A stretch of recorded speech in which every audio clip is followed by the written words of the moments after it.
Hi, my name is Mike Dillard, and this is Self-Made Man, the podcast for men who want to leave their mark on the world and create a legacy of honor, integrity, and achievement in every aspect of their lives. I'm glad you're here, and once again, it is time to forge your destiny. Over the past 10 years, I've made an incredible living by taking the intangible thoughts in my head and making them tangible and available to others. Now, in the past, what we could create in this life was really limited to what we could create with our hands. And today, well, now we live in a virtual world, which means we can literally create anything that we can imagine, and it's all made out of software. Whether that's a car that drives itself, or a virtual game world where you can be anyone that you want, or a simple app that orders your groceries for you. If you can dream it, you can create it, which means the world is filled with limitless opportunities for entrepreneurs, but there's one major hurdle that stands in your way: language. The only barrier between you and your ability to bring your imagination to life is your ability to speak, read, and write code. Now, for most of us, this process requires the help of translators. So if you can learn how to successfully work with a team of the right software engineers, the future belongs to you. There is literally nothing that you cannot create or accomplish. So today we are joined by my good friend Russel Brunson, who's just gone through this journey and come out the other side with a 7-figure software as a service company called ClickFunnels. Now, this episode is not about ClickFunnels itself, but rather the process that Russel went through to take his idea and then bring it to life in the form of a software service, and all of the lessons that he learned and all of the landmines that he stepped on along the way. So if you've ever had an idea for an app or an online service or technology company of any kind, this is the episode that you will not want to miss. So please help me welcome Russel Brunson. Mr. Russel Brunson, welcome to Self-Made Man, my friend. Thanks, man. Glad to be here. Yeah, it has been too long. We've had a chance to catch up and chat, via email over the last couple of months, but I don't think we've seen each other in, probably 3 or 4 years now. What has been going on in your world besides the massive success that you guys have built in the form of ClickFunnels, which is essentially what we're going to be talking about here today, and specifically building software companies as a service. But what else have you guys been up to over the last couple of years? Yeah, I mean, it's been interesting. I think there's a time before ClickFunnels came out where we were trying a bunch of different businesses. We launched a supplement company and a couple info companies and a bunch of things, and ran those really well, had a lot of fun with them. But then as ClickFunnels came out, we kind of saw that was our big opportunity. So sold off pretty much everything except for ClickFunnels and focusing there. And then on that family side, just growing my family. We've got 5 kids now. So that's about it on this side. Is there a plan to bring that into a stop soon, or are you guys just... whatever happens. Oh, no, we're done. We better be done. 5's a lot. Well, I'm excited about our conversation today because you've done something that I have not been able to do successfully over the last 10 years in my 2 or 3 attempts to do this, which is to build custom software, and specifically in your case in ClickFunnels, as a service that you sell. But, I've developed custom software platforms 2 or 3 times, and every single time that I've done it, it's just turned into a huge pain in the butt and a giant money pit. And so I'm really interested to get your insights and lessons learned when it comes to this process, because, one of the single biggest opportunities on the planet right now is software. It's your ability to take an idea and your imagination and to bring that into reality in a fairly easy format, meaning it can be like you and one right programmer.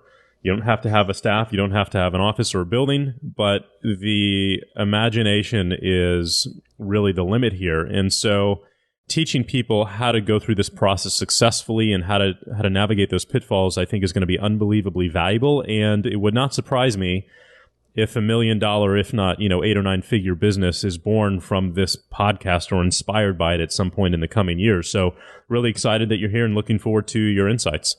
Yeah, man, I'm excited too. I love talking about this, and a lot of times I have a chance to talk about ClickFunnels as a cool product, but it's not very often I have a chance to talk about how we've grown that into over $10 million a year within a year of launching it. And I kind of had a similar experience to you prior. We had tried a lot of software things and had little successes, but nothing worth talking about. And so it's been really fun. over the last 18 months since ClickFunnels went live, and we've learned insane amounts of things. So excited to share anything you want to know. Well, let's start at the beginning in the ideation phase, if you will. How did you come about the idea for ClickFunnels? Obviously, give a 2 or 3 minute story, if you will, on what it is and what it does for people. But let's focus on the idea and then the thought that you had in your head when you said, "Okay, we've got this idea. Now what?" Well, it's interesting. Like, I've been doing similar businesses for the last, decade. I think I've known you almost 10 years now. Mm-hmm. And I would probably guess that you've had the same frustrations I've had along the way, right? Like, we know we got a cool product, we want to sell it. And so we go out there and we, create the product, and you have to create the system to sell that product. So you're creating a landing page, and then adding your email autoresponders, and a sales page, and then your upsell pages, and the tech side of it. And I look at, man, for my company, like we've done a lot. Like we would every quarter, about every 3 months, we'd launch a new sales funnel, and it would take us the entire quarter to get it done. And it amazed me year in and year out that every time we would do it, it's almost like we were starting over from scratch, because it was like, okay, we got to create this thing again, then get the shopping cart working. And it took 3 months every time to create one sales funnel. And that's with a team that was really good, that had done it over and over and over and over again. We just got kind of frustrated with that. And everyone else was frustrated too. And we saw people trying to create things to help the process. There were a lot of people that built WordPress plugins. There were people that built, just like landing page software, and a lot of different variations of things happening. And we tried a lot of like the WordPress plugins, but the problem is like most of them are like $100 or $50. And typically there's not someone that can hang around and help support that for long term when you paid $50 one time for it. And then some of the other options were just like a landing page software. And it's like my business isn't a landing page, it's more than that. And so that's kind of the initial things. Like we thought, wow, wouldn't that be cool if we could create something that did everything? And I'm sure everyone's had that idea once or twice or 3 times. Some of the most expensive words that I've ever left to my lips, which are, wouldn't it be cool if? Yeah. And I've actually tried multiple times in the past to build the whole thing. And it was too big of a project, and it just didn't work. But for me, like, it was really like a perfect timing of I felt like the market was ready for it. We'd seen things like optimized press and lead pages come out that had kind of taken a step towards the right direction, but nothing that really had done it all. And then the second part of timing is I just happened to have some amazing partners that I met along the way. And one of them is a guy named Todd Dickerson, and he is a programmer and a marketer, and he was building all these things on the side, making a bunch of money. And we just had a kind of a chance meeting one time. I was looking for a Ruby developer, and he happened to know Ruby, and we kind of met and hit it off and became friends. And he did side projects for me for a year or two, just doing little things here and there. And he'd fly out to Boise. My offices are here in Boise. He'd fly out once a quarter, and we just hang out and talk and brainstorm how to take over the world. And one of these trips, he was here in Boise, and we thought, that's when the idea came up. We were like, what if we just built something that did everything? And I sat in front of a whiteboard for a week listing out everything I wish that a system would do. And Todd was taking notes like, yep, I can do that. Yes, I can do that. No, I don't know if I can do that one, but yes, I can do that one. And he started taking notes on this whole thing. And then he flew back to Atlanta, where he lives from, and he went to work, and he started trying to build this thing out. And I think part of me, like in my head, was like, if this actually happened, this would be the greatest thing in the world. But part of me is like, like we've tried this multiple times, and I don't know if that's going to work or not. But I had someone who, like you said, like the right program, right? The right person who wasn't just like a techie guy. Like typically it's us entrepreneurs trying to tell techie guys how to do things. Whereas I kind of got lucky with this, where Todd was an entrepreneur who was a tech guy who happened to also understand the marketing side. So he also knew, like, man, I wish I did this, and I wish I did this. And so he was building the stuff that he had dreamt about as well. And that's kind of how the project got kicked off and actually got started. So I got to ask you this, because I think there's a lot of people who are going to be familiar with the service out there called Lead Pages. And so I'd have to assume that they're probably y'all's number one competitor. And if that's correct, what role did they play when you guys were having these discussions? Because I'm assuming they were around when you were having these talks on the whiteboard. And so I'm going to play, devil's advocate here and ask you, what was up with your conversations when it came to them? Yeah. So I don't think I've ever actually said this part publicly, but here we go. We're being recorded. So the day that Todd flew out to Boise was the same day that Lead Pages got their first round of funding for $5 million. And before he jumped on the airplane, he forwarded me that article. And then he's on the flight for 4 hours coming to Boise, and I'm sitting there for 4 hours waiting for him. And he shows up, And he was like, dude, lead pages. He's like, I could clone that today. Like we could launch lead pages today. And I'm like, let's do it, man. Let's become a direct competitor. And then we sat back like, well, like lead pages like doesn't do what we'd want it to do. Like, and that's when the whole conversation sat back like, well, what would we do if we were to do this? If we were to start from the very beginning and build it from the ground up, what would it look like? And that's kind of where the whole conversation kind of stemmed from. And so, yeah, I think initially we looked at them as kind of our biggest competitor. But more so now, as you look at the evolution of ClickFunnels, year one was really all build like the page editor, which we have another partner named Dylan Jones, and he'd spent 6 years building the page editor, and we were able to recruit him and bring him in, and he put that into ClickFunnels, which is one of the reasons why people love ClickFunnels so much. But the first year was all about the pages and the funnels. But then year two, we're 6 or 7 months into year two right now. It's all been about like the marketing automation side. We've got a tool inside called Actionetics, which does your emails and your text message follow-ups and everything. And I actually look more at like Infusionsoft as closer to our competitor now, because that's really the market we're more so going after. And so it's been I don't know, year one was all about, lead pages, and year two is more so like moving towards Infusionsoft and kind of that market. And just to summarize for everybody real quick, essentially, Russell, tell me what I miss here, but ClickFunnels is designed to be the fastest, easiest solution for small businesses, solo entrepreneurs. Let's just use myself as an example. It works great for people who have information products or membership sites where you can literally go in and use pre-built templates to make a capture page, make a video sales letter page, make an upsell page, make a members area in the span of about 15 minutes just by plugging in the text that you want and the images that you want, and there's no programming to it whatsoever. Is that a fair summary? Yep, definitely. Okay, great. And Lead Pages is kind of been one of the first companies in the industry to do have similar features and functionality as well. And so in previous endeavors, I think you brought up a great point where it's like you just need to go, you can just go find the right tech guy. So I found that in the past, that has not worked out well for me, primarily for the reason that as an entrepreneur who's not tech savvy, I don't know how to judge the quality of that individual's work. And all we can do is we can look at how it looks on the service and how it actually works. But what I came to learn in a very, very expensive, painful way is that what really matters is how solid the foundation of code is that this thing is built on. And so what we would do is I'd just say, hey, we need this functionality and we need it by like next week. We need this feature and we need it like, whatever. And so the programmer's under some conditions where he's like, okay, the guy who's paying me says he needs it by then, so I'm going to do whatever I have to do to get it done by then. And that means he's going to take shortcuts. He's not going to do the proper documentation. And if that process continues over the course of months or years, you end up with this leaning tower of spaghetti code that only he knows, and it's held together by, duct tape and bubble gum. And if you ever need to upgrade a plugin or upgrade I can hear you laughing. This probably sounds familiar. So true, yeah.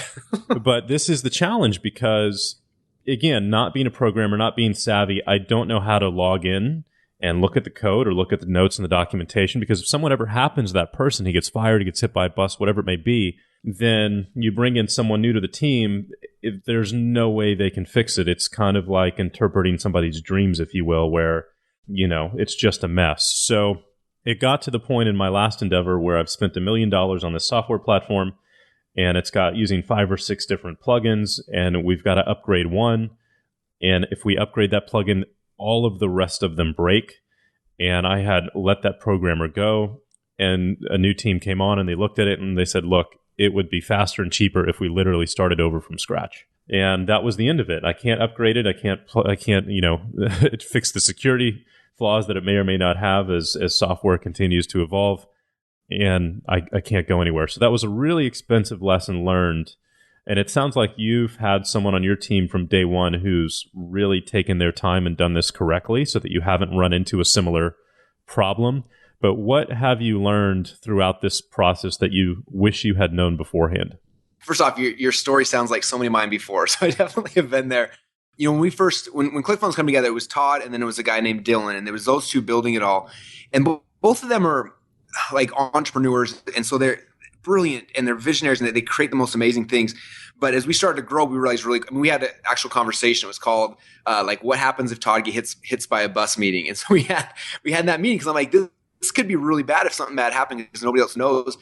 And so early on, I mean, it was probably 8 months in or so, we thought, if we're going to actually scale this outside of it, it can't just be something that two of our guys are on because one's going to disappear or someone gets hurt or whatever. And we need to make this something that can grow and extend beyond us. And so that's when we started trying to hire actual like amazing programmers, people who do this kind of thing for a living, who aren't just, entrepreneurs, but like who are people who have taken companies and scaled them up to the point where they've got, right now we get 3 or 4 million hits a day throughout the ClickFunnels network. So we got to have backend servers and data, all these kind of things. And so we started bringing in really high level, really just amazing developers to kind of help with that. And the cool thing about that, so the first guy we brought in, and just I think one of the best gifts from heaven that I've ever came into is a guy named Ryan, and Ryan Montgomery. And he came in and he had worked in bigger companies. He came in and said, "Okay, look at this code." And I'm like, "Okay."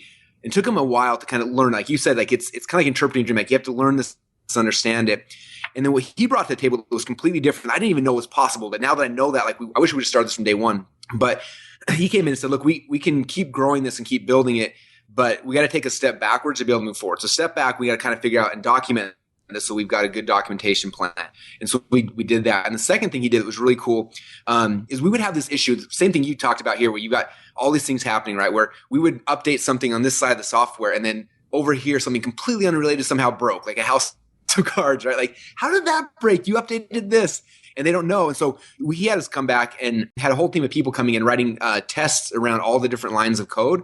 And so, and again, it took forever to get this in place, but writing all these tests around lines of code. So what happens now when they have a new feature or a new thing that they create it and they upload it to like a production server, and then they test it and it goes out and it'll go and it'll actually see like, what does that line of code or that section of code they just created, how does that affect everything else in the system? And it runs all these tests and we can see like, oh, that test failed. That one was good. That one was, and we can fix things. And that way, when everything goes live, like we've tested as many different variations as we can dream of. And so then it actually goes live and doesn't affect anybody.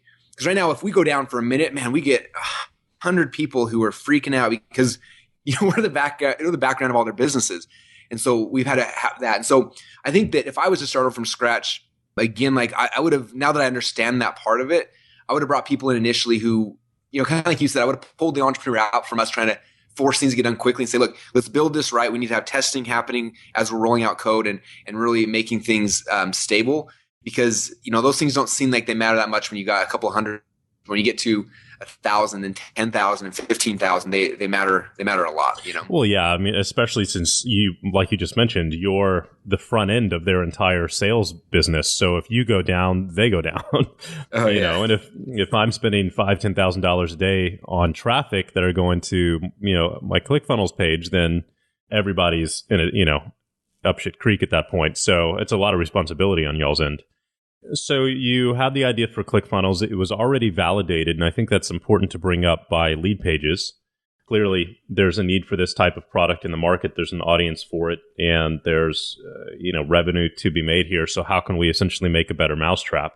What kind of time and financial investment, if you don't mind sharing, did it take to get this up and running? It's a good question. And, it's different. If we would have hired people traditionally, it would have been more expensive. At the time, like I was paying Todd for other project he was doing. So he kind of worked on this for free when he wasn't doing stuff for me. And we were paying enough of his salary to keep him so he didn't have to stress about that.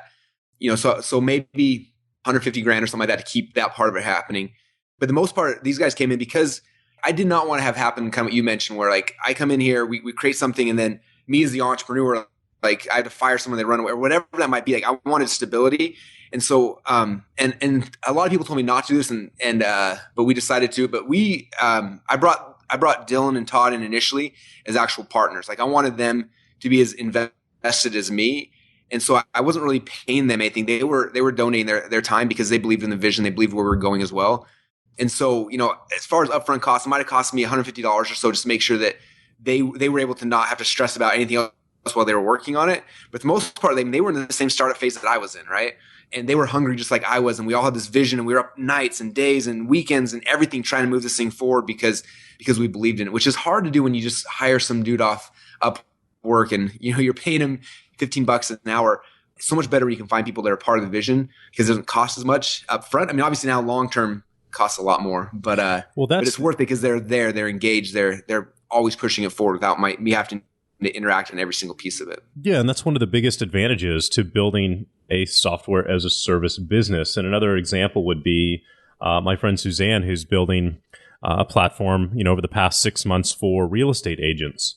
Essentially, this do it all for you from A to Z, CRM that will just be a hugely beneficial tool for real estate agents. She had this vision. She is a real estate agent. She has her wish list of, man, I wish I had a product that would do this for me. It would make my life so much easier. But she's not a tech person or a programmer. And so she found the right person to partner with who did the same thing. That person's got, equity in the company, and he's a brilliant software engineer. And so she's investing her time and expertise and her marketing skill set into it. He's investing his time and his coding expertise. And that way, so there's very little financial need in the beginning to bring this thing to life. And so that's one of the neatest parts about building a software company is that it can be one of the least expensive business, endeavors that you could possibly undertake, at least to start. And that's why I wanted to have you on the show here, because as we both experienced, if you don't get that part right, then it can become one of the most expensive.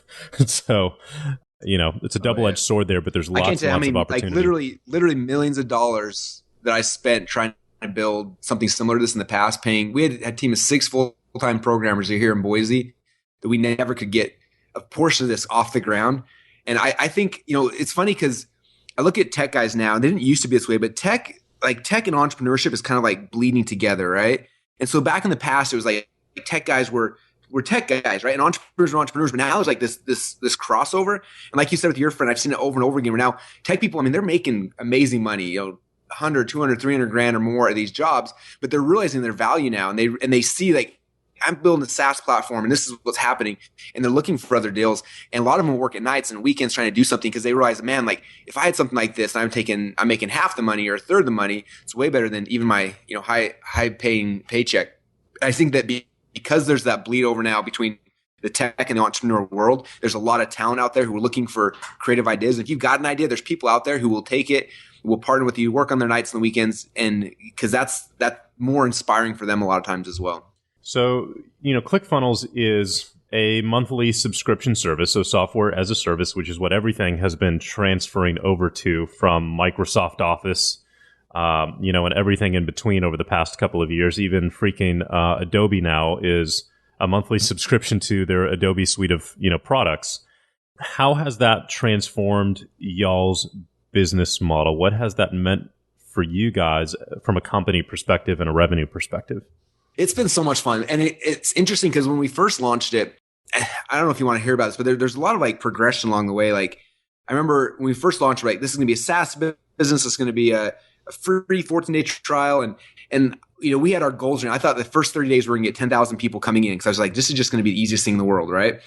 And we launched it, and it was like crickets initially. It was super embarrassing. Like I thought it was going to be this huge thing, and like nobody got it. And I don't know if it was because we were a little bit too early or if it was, I don't know what it was, but it didn't work at first. And we changed the model and changed the pitch page and changed everything 3 or 4 or 5 times. I was just like, why is this not taking off? Like, why is it not working? About the same time, one of our common friends, Mike Filson, was having this event. And he said, hey, I need you to come speak. I want you to sell ClickFunnels. I'm like, dude, ClickFunnels is a free trial and nobody's buying it right now. And he's like, well, you got to sell $1,000 version of it at my event because I already told people you're going to come and you got to come. And I was like, oh, dang it. Is that how you get people to your events? Is you just automatically announce they'll be there and now? Your picture's on the site, Russell. You better be. Pretty much. So anyway, I'm going out to this event, and I've done a lot of webinar presentations in the past. I'm trying to create one like on the flight as I'm flying over there, create this presentation to give it the thing talking about ClickFunnels. And I spent some time with this presentation, like trying to explain like what. Like I think before I was assumed that everyone knew what a funnel was. I assumed that everyone got how cool of a product this was, but obviously they weren't. So I sat back and I wrote this webinar pitch about an hour long that explained like what's a funnel and how do we do things and why does ClickFunnels make it so easy and then I sold basically like 6-month access for $1,000. And so I went to this event. I shared it, and when I finished it, like it was like this table rush to the back. People were sprinting. I think we closed 38% of the room, ran to the back, and they bought it. I was like, oh wow, this that was the right message. That got people inspired and they understood like what we were actually selling now. So we came back the next week and I'm like, okay, nobody's buying the free trial. So instead, let's push them this webinar. And I'm going to give the same webinar and kind of explain the same thing and then sell 6 months access for $1,000. And what we did is when someone registered for the webinar on the thank you page, it said, hey, before the webinar starts, you're going to need a ClickFunnels account because we're going to be showing you some stuff. So go get your trial to ClickFunnels and get ready for the webinar. And like that was the perfect blend of what made ClickFunnels explode. So somebody would come to the webinar, and on average, I was selling between 12 and 15% of people on the webinar would buy the $1,000 thing, which was cool because that covered my ad costs. If we had affiliate partners, it was able to pay them out money, things like that. But for every one person who bought live on the webinar, 3 people signed up for the trial. And so that became our model. It's like, so get people on the webinar. And every single week I was doing 2 or 3 or 4 webinars a week, getting people on there. We'd sell the $1,000 version, which gave them access for 6 months. And we could put 3 times as many people on the trial. And the metric that in fact, I think Todd just sent it to me today. Let me see if I can find it real quick for you. So the big metric that we always look at is MRR, which is your monthly recurring revenues and how big that's grown. And from doing that model webinar with the trial over the last 18 months, right now, as of today, we're at $728,000 MRR, which is, if you look at the SaaS space, to hit that in 18 months with no funding is pretty awesome. Yeah, absolutely. And I mean, that's, I just had a guest on the show, John Rurillo, a couple episodes ago on how to sell your business. And his number one thing is recurring revenue. Find a way to incorporate it into your business model. Find a way to make that number as big as you possibly can, because that is what ultimately a potential buyer is looking for. And that's what's going to really increase the value of your company. So unbelievably important metric. And, when it comes to software from a business owner's perspective, once they're on your platform and they've got things set up and they're producing in some form or fashion, whether that's leads or customers or revenue, they're not going to go anywhere. Yeah. So it's an unbelievably sticky business model, I'd imagine, once you get people up and running. And that's probably one of your biggest challenges. Correct me if I'm wrong, but success is for them to get to set up their trial account. But then the next big, most important step is, okay, they've got a trial account set up. Let's get them active and have them set up a page and start sending traffic to that, because once they've got that in place, we know that they're going to be sticking around for a while. No, exactly. In fact, it's that funnel is what we look at every single day. How many people put in their credit card for the trial? How many people created a funnel? And how many people, all those kind of pieces. And like one fun thing that we added just a while ago that had like a 20% more people stick through the 14-day trial because of this was after they register, we have an onboarding video. It's like a 13-minute video that explains how to use ClickFunnels. So most people, we found that people that cancel, they log in and then they're like, I don't know what to do. And then they cancel, right? So we made just a video. It's like, hey, watch this 12-minute video. And if you watch the video, we'll send you a t-shirt, a Funnel Hacker t-shirt. And it's a really cool t-shirt. And so, yeah, they just watch a 13-minute video, onboards them, explains everything. And then we ship them a t-shirt for free. We cover the shipping, handling, and everything. But by doing that, 20% more people stuck through the trial, which ends up being, hundreds of thousands of dollars a month, just in that one little piece. And so, yeah, like you said, like, getting someone to sign up to a piece of it, and the second piece of it is consumption. Like, how do we get them to consume it? And so we're doing live demos, live webinars. We're doing, putting out outbound calls, help them set up their very first funnel. Like everything we can do to get them to consume. That's what gets them. Because when we were creating this, one of our initial goals was like, we have to create something that's sticky, right? Like I don't want my average churn to be 3 months, because if it is, like it's going to be a lot of work to grow this. Like we want that people, when they start using it and start consuming it, they never leave. And so that was a big part of it. It's like, how do we increase consumption? And in fact, we've had tons of meetings like, how do we increase consumption? What's the steps? Next week, we're rolling out, as soon as someone signs up for a ClickFunnels account, there's a 21-day now called the Ignite Your Funnel series. And every day for 21 days, they get a video showing them the next step of how to consume the product and get in there and get things moving. Because as soon as they start consuming it, they don't leave. And that's true with any kind of product. And so I think, the two things to really look at as you're developing or designing your SaaS is like, first off, what can I create that's sticky, that if they start using it, they're not going to want to ever leave, because there's a big pain of disconnect. And the second thing is like, what can I do to get them to actually consume it? Because if they consume it, now that they're in, now they're not ever going to leave again. Yeah. So those are kind of the main things that we're looking at every single day, trying to figure it out. I mean, I think of the biggest software as a service that I take advantage of or pay for on a monthly basis, which is MailChimp for my email sends. And, I'm sending them $2,000 a month, and I have been for well over a year now. So, that's a pretty expensive software service every single month. But I'm super happy. It's a super easy platform to use, and they'll continue to have my business for a really long time. So, I think once you've got that person locked in, that's really everything for you guys. Did you study the software as a service business model before you guys decided to go down this road? And if you did, who did you study and what did you learn? Where we came from was more like the internet marketing world. So that's when we initially started doing stuff. But after we started getting some traction and things started working, then we started searching more out like the SaaS world, trying to understand that, trying to understand how that world worked and what metrics drive that, right? Like MRR, I'd never heard of that before until we started studying that. And so one of the first things we did, one of the people who've been really successful in the marketing automation space that we'd seen was Neil Patel. He'd done Kissmetrics, he'd done Crazy Egg, a bunch of things like that. And so we called him up and paid him $25,000. He flew out for a day and did an initial consult with him, just trying to figure out like the same thing that you're talking about. Like, what are your metrics? Like, what are the key things? What are you focusing on to get people to stick longer inside of Kissmetrics and to get people to ascend up and to pay more and all those kind of things? And so we spent a whole day with him kind of going really, really deep, which has been fun. And then there's a whole bunch of really cool SaaS sites now that people are sharing all their stats and their numbers and what's happening and how they're happening. And so there's a whole bunch of blogs that we now kind of frequent and just look at because they're all just doing cool things. You know what I mean? Well, I have to ask you, what else can you share that you learned from Neil? Because it's really cool that, that's a great example for everybody listening, that you put your money where your mouth is as far as your education goes and what you're willing to pay for that, which, we all say that we do, but I think that gives people some new perspective on exactly how valuable that is. And what other advice did he share with you that, was really eye-opening? Yeah, so much cool stuff. Like, and he does things like he has a different mindset than me. That's what I love about. I like hiring your people because a lot of times they just have different. No matter how smart you are, there's just a different way to look at the world, right? And so if you look at any of Neil's sites, and we haven't quite figured out exactly how to replicate this with ClickFunnels, but if you look at any of them, like Crazy Egg or anything, you never go and say like, hey, sign up for a trial or sign up for an account or anything like that. You go to the page and the first thing that he has is like, what website URL do you want me to look at, right? What website do you want, I think Hello Bar is one of his too, like what site do you want to add Hello Bar to? So you type in your website. So RussellBrunson.com, or if you click submit, all of a sudden, boom, RussellBrunson.com shows up with the Hello Bar on top of it. So you see so instantly he's focusing on consumption first, right? So you do it all of a sudden like, wow, same thing with Crazy Egg, like, hey, do you want to see a heat map of your site? What's your website URL? You type in your website URL and it's like, oh, here's what a heat map looks like on your site. And suddenly you've consumed it before you even done anything. And there's next steps like, oh, what's your what email address is yours? And then boom, and they put you into this funnel from there. But he leads with like, how do you cause initial consumption first? And so that was like something we keep looking at.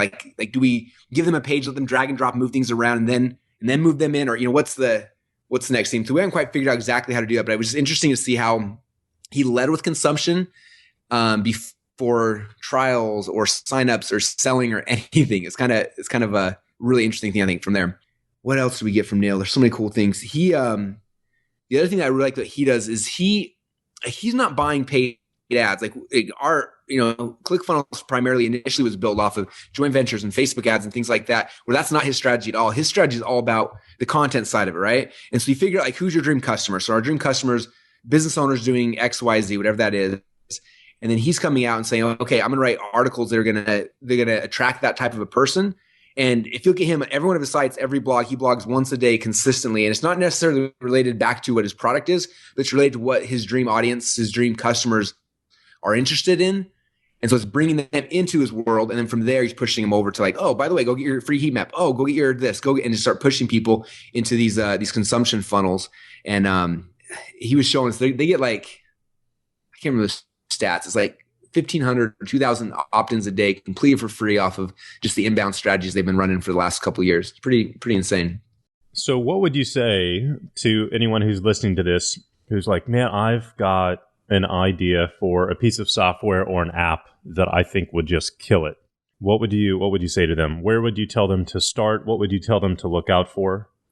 All of us, we have a vision of what we want. The hardest thing is as soon as you hire a programmer, he's going to screw up your vision. And so what I do is I kind of do it backwards. The first thing I do is I go, and there's free software you can use. Like one of them that I use a lot is called Balsamiq.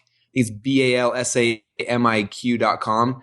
You sign up for a free trial there and you log in, and it's it's a UI designer for software. And so you drag and drop, I'll drag down a web browser and then a video, and then a button. And I can like sketch out in like minutes exactly what I want my UI of my software to look like. Okay. And then I say, now if you click on this button, go here, and I make another page that shows that page. And I go through page by page of what I want this thing to kind of do. Okay. Because the problem is we'll tell programmers sometimes like, hey, I want a software that does this, this, and this.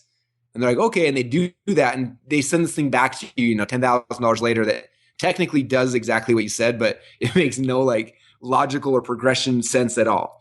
And so the first step is you as the entrepreneur who has the vision to map it out in something like Balsamiq. Like, so you see, here's the different pages. So that's usually first step for me. Second step for me is then I go hire an actual designer, because it's hard to give someone a vision of like chicken scratches on a, on a napkin type thing, which is what Balsamiq gives you. So then I'll hire a UI designer, and I typically go to dribble.com, dribble.com, which is like the site with the most amazing designers on planet Earth. And they all just show off how good of designers they are on that site.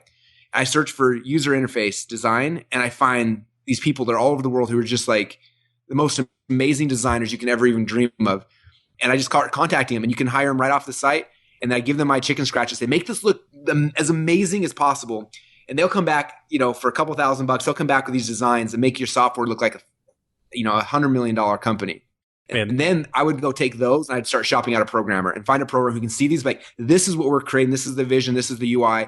I need someone to make this all functional, and sell an actual programmer on that dream, and find a partner to then fulfill that piece of it for you. That's hugely valuable, man. Thank you. Those resources in that process. One, I've never heard of Balsamiq, which is awesome, because one of the biggest challenges is, okay, here are the features. Here's what I need it to do. But the engineer who's capable of doing the technical side does not and is not going to have the artistic side that you need to help develop the user interface and the user experience. They're two completely different sides of the brain. One's left, one's right. And you have to have both of those individuals with their hands in it in order to make a really great usable product. So that was hugely valuable.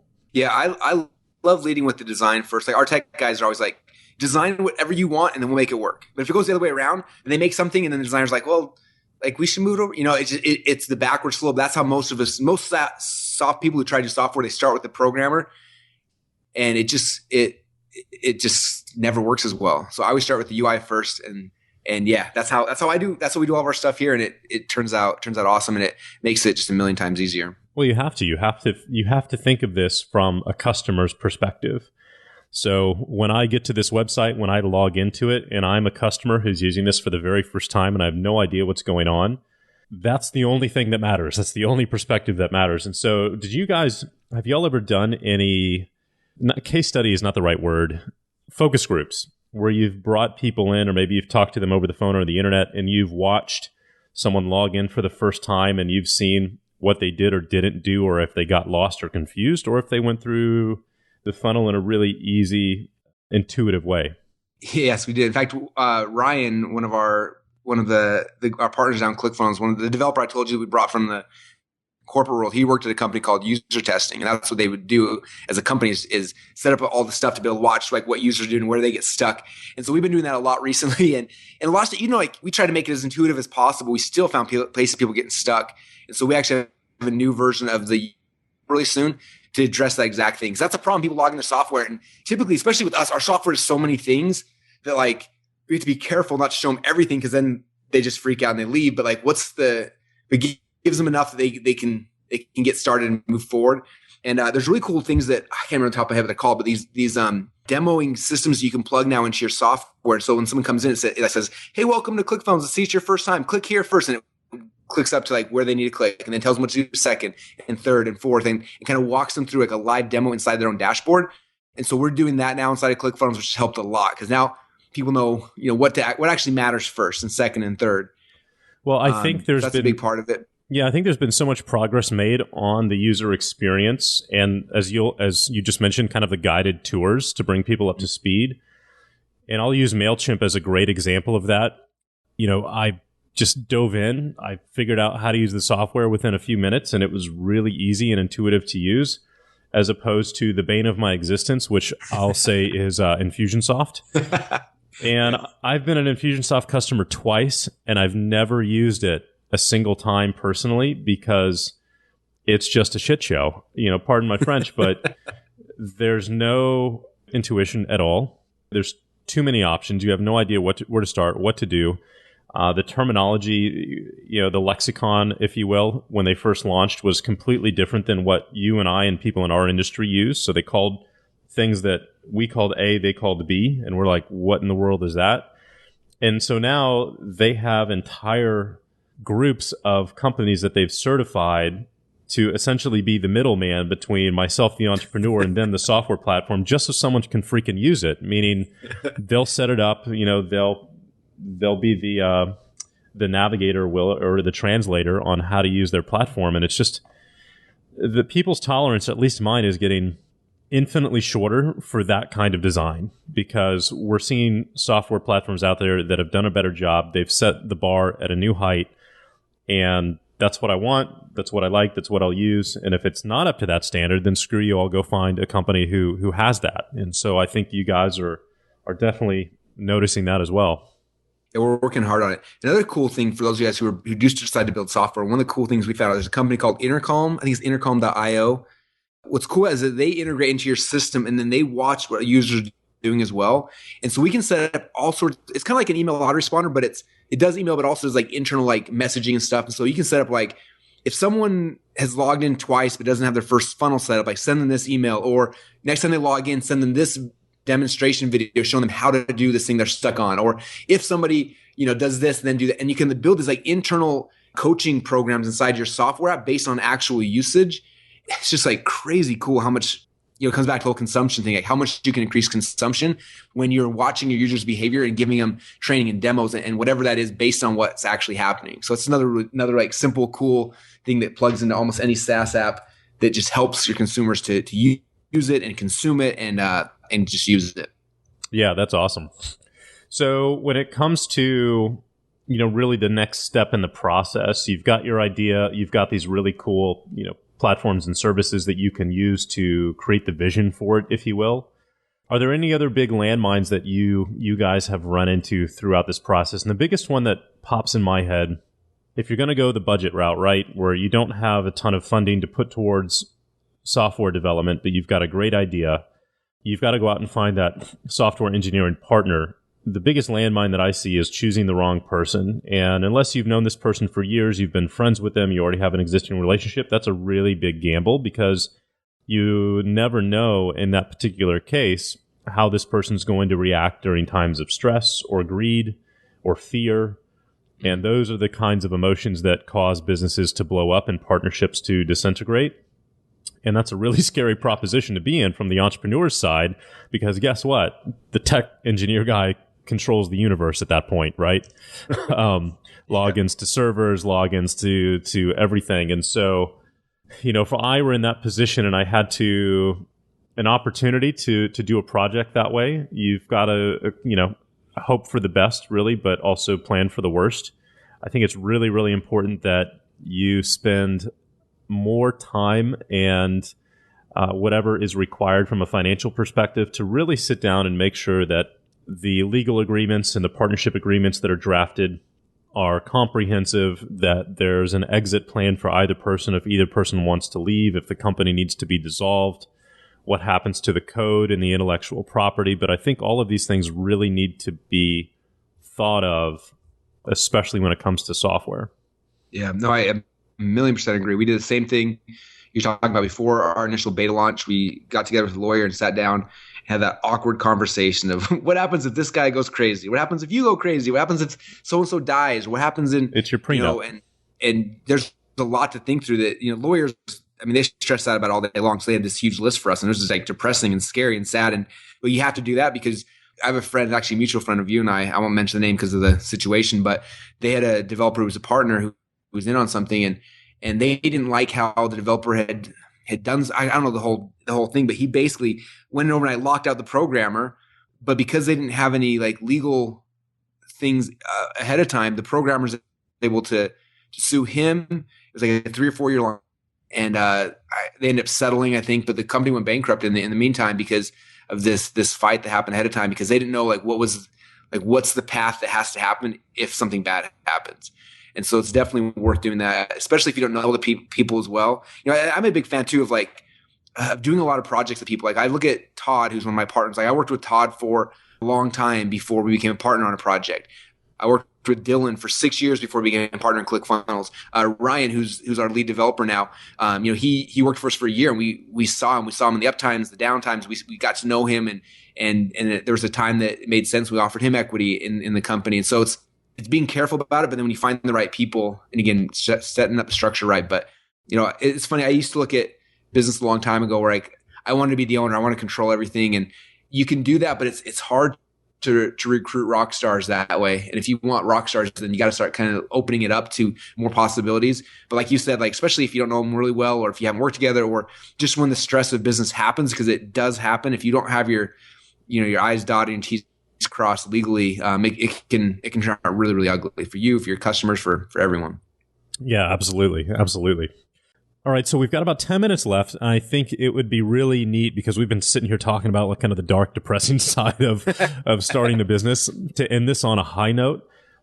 This is not an advertisement for ClickFunnels. That was not the point of the show. And Russell and I talked about this when we had originally discussed you coming on the show. Is like, hey, I don't want to do an ad for ClickFunnels. I want to do a lesson on software as a service. And so I think, especially with the resources you've shared here today, that we've definitely accomplished that mission.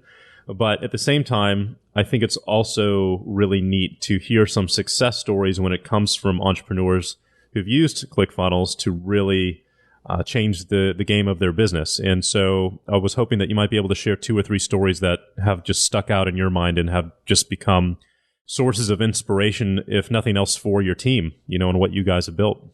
Oh yeah, that's my favorite part, is sharing those stories. Whenever we build something, initially you're thinking about the business and making money, all these kind of things. But then as soon as you start selling it and you get to meet the customers and how it affects their life, that's what makes it worthwhile. That's what gets you up in the morning after it's done. And one of my favorite stories, a guy named Trey Llewell, and some of you guys may have heard of him. He started using ClickFunnels a little over a year ago. He was he signed during the initial launch phase. And at the time, he had, I think, about 10,000 people on his list, and he was selling some T-shirts here and there, and he was doing other things, and kind of in between, didn't really know what to do. When we launched ClickFunnels, he saw the initial webinar, he signed up for it, and I didn't know who he was at the time, but he jumped in and started doing it. And this is now 12 months later. I had a call with him. We're actually flying out next month to film a documentary of the story. But he said, Russell, I just want to explain what's happened in the last 12 months. He said, right now, when I joined ClickFunnels, my list was under 10,000 people. He said, today we have 400,000 people on our list. He says, UPS comes twice a day to my home to pick up stuff that we're shipping out. He's like, it's completely transformed my business. I went from me and my brother to now we got 26 employees in this company. And what's cool is just how unique his thing was. So he's in the gun market, right? Gun rights and gun. I don't even know exactly what the business does, but he was trying to figure out how do we sell people into our membership. They had a $38.60 per month membership site. I don't know how he came with that number, but that's what it was. And they were trying to get people in. They were struggling. And so he had this brilliant idea. He started making these free plus shipping offers. The first one he did was gun targets. And so it's hey, cover $3 shipping and handling. We'll ship you out 5 of these gun targets. And he built this thing in ClickFunnels. So the first page is free gun targets. And then the upsell, there's an order form bump, which is something you do inside of ClickFunnels, was hey, get 30 more gun targets for $15. And they had that. And the next page was hey, we'll send you these big, huge targets if you join our membership site for $38 a month. And then that was a membership site. And then he had another product as the upsell, which he told me he didn't have an idea for a product. So he walked across the street to Walmart. He walked to the gun section. He asked the guys, hey, what's the number one selling product you have? And the guy's it's these gun cleaning kits. He's cool, I want to buy all of them. So he bought 30 gun cleaning kits that Walmart had, went back home, took a picture of it, threw it in his upsell, a picture of the gun cleaning kit with a $60 price tag. And when it started converting, then he called the gun cleaning kit company up and just started shipping them directly to their shipping warehouse. But he launched this little funnel, just stuff that just little things that they had never even thought about before, because now this funnel allowed them to do that. And then he took that same funnel and he put up a new front end. It was gun oil. He did a free plus shipping on gun oil, and then a free plus shipping on on flashlights and just thing after thing after thing. And I've watched in the last 12 months as they've gone from a little tiny company to a multi-million dollar company. And if you ask Trey, he always says because of ClickFunnels, 100% because of what he's able to do now inside of ClickFunnels. So can you give us a brand name or a website where we could go check that out and kind of go through it? Because every time I find a funnel that works, I go through the whole thing. I make a purchase and I screen flow everything, and I put that in my marketing idea folder, if you will. Actually, if you want, I did a 45-minute webinar thing where he showed page by page by page and explained what they did, why they did it, all the tweaks, and it's just live on a site that I was going to do something with, but I never have. If I give that link out, you guys can just watch the episode where he shows the whole thing. No, that'd be awesome. I'll put it in the show notes for everybody. So go to mikedillard.com/blog and click on this episode, guys, and I'll put that link in the show notes. So that'd be awesome. Thank you, man. Cool. Yeah. I'll send you a link to the video. You can send, post it directly if you want or whatever. But yeah, that shows like page by page, and he shows everything he did. And one of my favorite things he talked about in that video, he said, right now we're living in the funnel bubble. He's like, no one else even knows this thing exists. And all of us who are like jumping in are like making a ton of money. He's like, eventually everyone else will catch on. But right now we're in this bubble where anyone who's capitalizing on it is just killing it. So he's one of my favorite stories. Well, the difference is that, what your software allows entrepreneurs to do, especially those who are just starting out, is it gives them speed of implementation, meaning I can get a funnel up and running today within an hour or two. And that'll be the longest that it'll ever take me because I'm having to figure it out for the very first time. But once I do it, I'll be able to put one up in 10 or 15 minutes, and I'll be able to test different upsells, like you just said, different offers, different pricing schemes, if you will. And as an entrepreneur who's just starting out, to be able to do that on your own without any tech expertise in 15 or 20 minutes, rather than, speccing it out, doing a set sheet, sending that off to a tech team, and maybe it'll be up and running in 2 or 3 days, and that'll cost you a couple $100 in the meantime, just in hourly wages from your tech team. It just drags everything down, and it kills the momentum. It kills the spontaneity. And to be able to implement these marketing pieces yourself, especially when that's kind of your core skill set that brings in the revenue, which is your salesmanship, for me to be able to log in and explore and play with headlines and offers and things like that, and just be in the zone as a marketer, is a benefit that I think most people don't understand until you've experienced it. And so for me, that really is what you guys do and what your software provides. And I think that's what your example highlights as well when it comes to that speed of implementation. Well, yeah, it used to take us, I told you before, it took us one funnel per quarter is what we were able to produce with a team of me and 8 guys. And now I can, we started our call today at about noon. I started the funnel this morning and I was done before we got on our call. So like 2.5, 3 hours. And I didn't have any other tech guys or designers, or it was just me. And so, I always say it gives like the entrepreneur like power again to like control his business, not to call a tech guy every time you need to change something, but you can just jump in there and just do it and try things and test things. And it's not only, the owner, I'm one of the biggest fans of it. I use it every day and I love it. That's awesome, brother. Well, thank you so much for the time today and for the resources that you shared. I can't wait to go check those out because I've got to use that as well for the app that we need to develop here for the hydroponics business. And that's going to be hugely beneficial. So thank you so much for those. And obviously, guys, if you want to go check out ClickFunnels, just go to clickfunnels.com. Russell, where else should people go to, learn more from you, get on your list, and interact with you? ClickFunnels.com obviously is the software side of our business. .comsecrets.com is the training side of the business that you get my book and things like that there. But that's kind of it. Awesome, brother. Well, it's great to catch up and hear from you again. I'm so excited for the success of what you guys have built and that it's going so well for you. And thank you all once again for listening to Self-Made Man here. We appreciate you so much. The show's been growing every single month, and it's been really neat to hear the feedback and to see the reviews that you have been leaving over on iTunes and on the blog. If you have any comments or questions for Russell, please head over to this particular blog post at mikedillard.com/blog. Leave them in the comments, and I'm sure you'd be willing to, Russell, come over and maybe say hello or answer any of those questions that people might have. And thank you so much again for the support, and we'll see you next week.